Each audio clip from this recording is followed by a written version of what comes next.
fit for the kingdom of God. This is the word of God for the people of God. Thanks be to God. May be seated.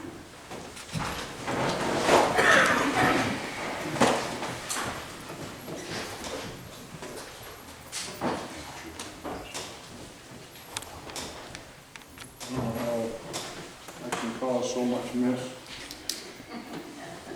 But I do. You know, you always, because I'm thinking about Susan and I, when we did this, we'd have to go to Machias, but because where we were from, we didn't know what sidewalks was. But the old saying was, don't step on the cracks or you'll break your mother's back. The cracks in the sidewalks mark the transition from one slab of pavement to another. Even the lore of children recognizes that transitions are hazardous places. The cracks, the times of transition in our individual lives bring out strong emotions. Putting the kindergarten child on the school bus. You remember that? You sent them out and the big alligator tears rolling down your cheeks. Oh, watching the graduate marching down the aisle. Remember? Some of us had talked about that in the last couple of weeks. The mother crying at the wedding. I never understood that until my daughter got married. You know, mother? Father was the one that was crying. The once healthy person suddenly become a patient in the hospital. Hazel and I just went through that. And then there is the greatest transition of all. The transition between death and the new life in Christ. Fearsome, emotion-laden, beautiful at times, always accompanied by anxiety. Such are the times of transition.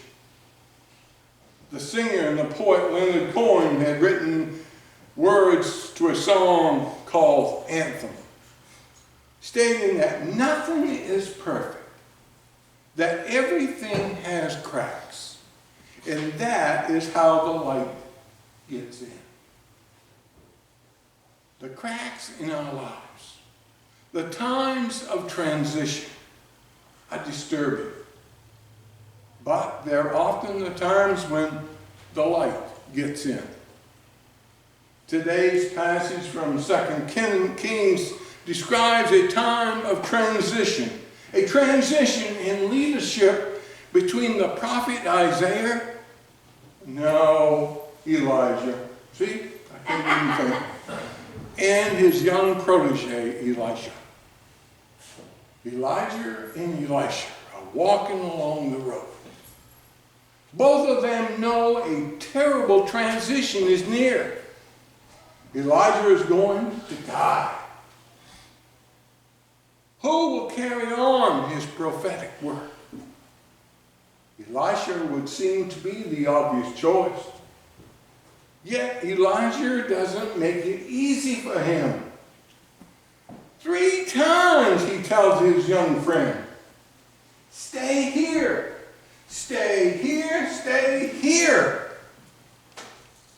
But Elisha says, as the Lord lives, and as you yourself live, I will not leave you. Finally, the two of them arrive at the Jordan River. 50 members of the company of prophets are with them.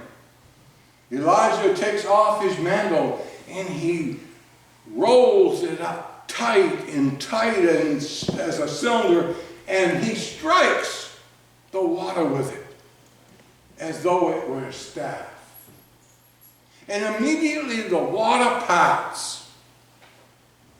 And Elijah and Elijah cross over the river to dry sod.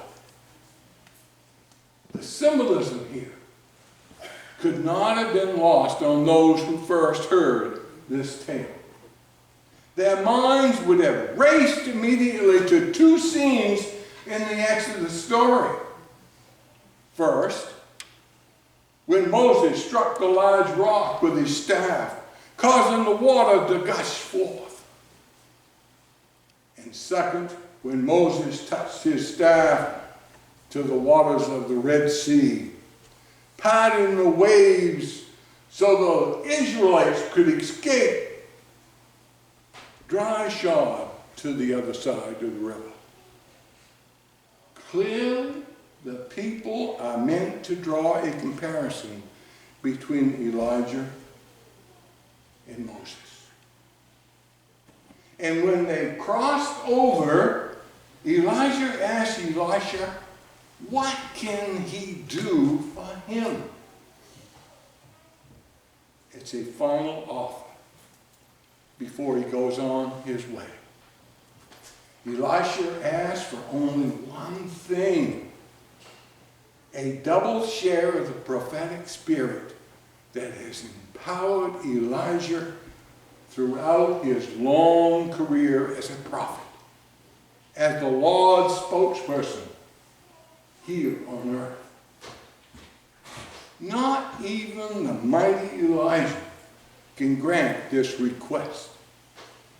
You have asked a hard thing, he tells his young protege. That will be up to God, and God alone. Just then, Elijah experiences an ecstatic vision. A chariot of fire, drawn by horses of fire, appears and carries Elijah off up into heaven.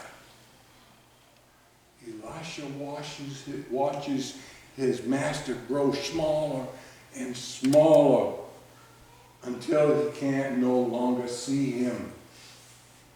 Then he falls to his knees, dissolves in tears, and tears his clothing in two pieces. That ancient, symbolic act of inconsolable grief. One might think his reaction would have been a little different. His mentor Elijah had lived a full life after all.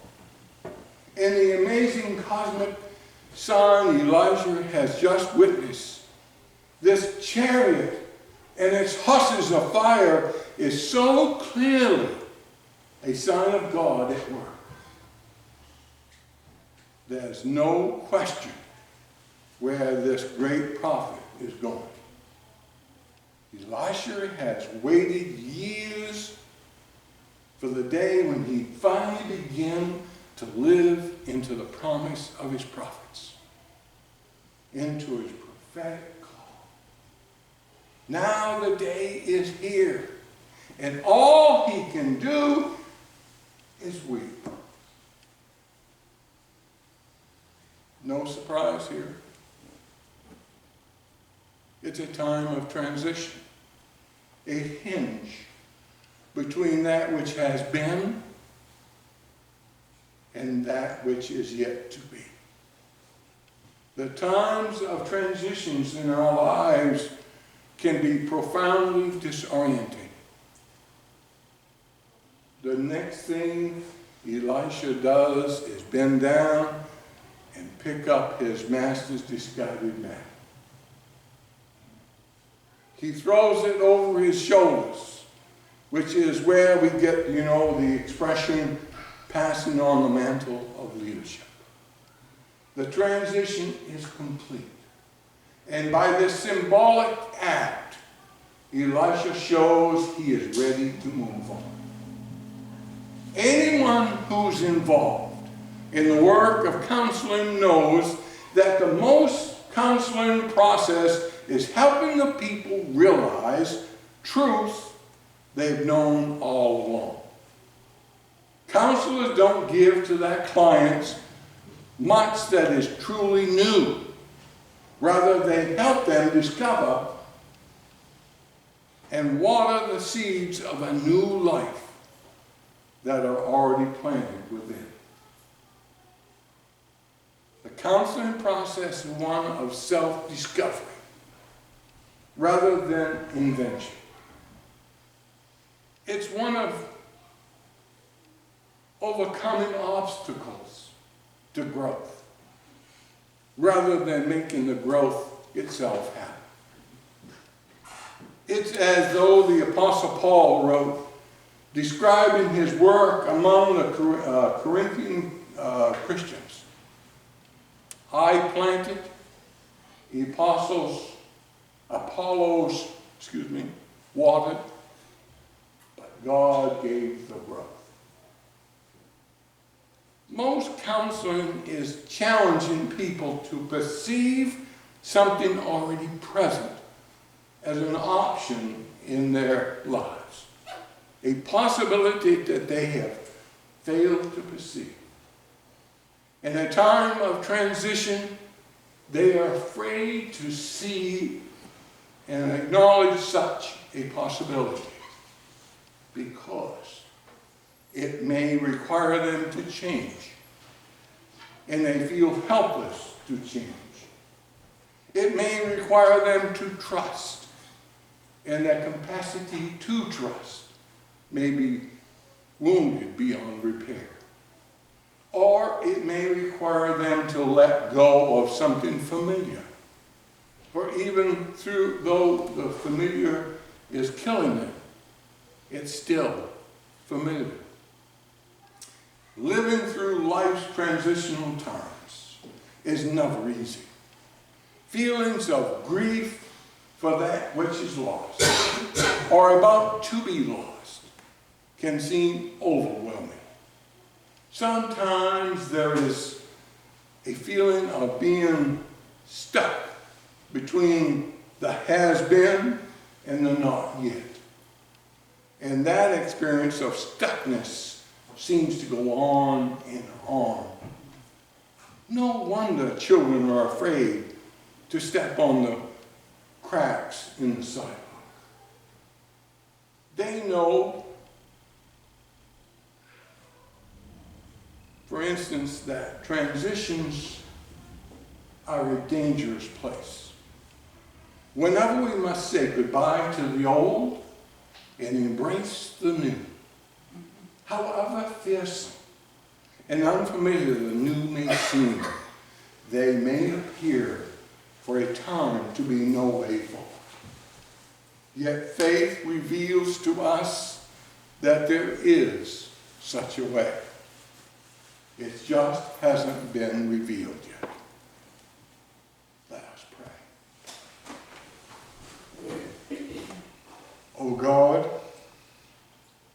to turn from you is to rise, and to abide in you is to stand fast forever.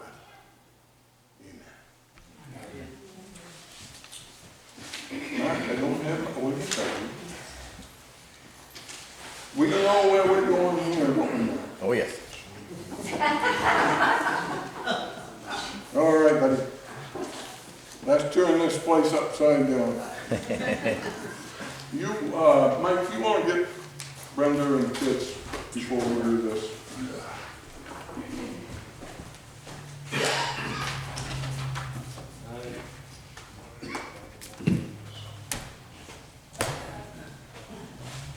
Oh, now you know, before we get going too far, you remember you let me go to Missouri with No. Jeff? No. Jeff. No. No.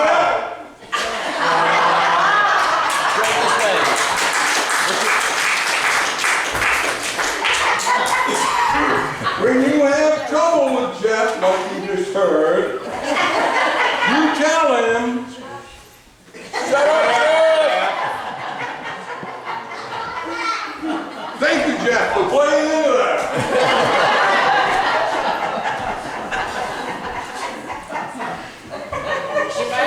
Here we go, people. Let us stand up and thing.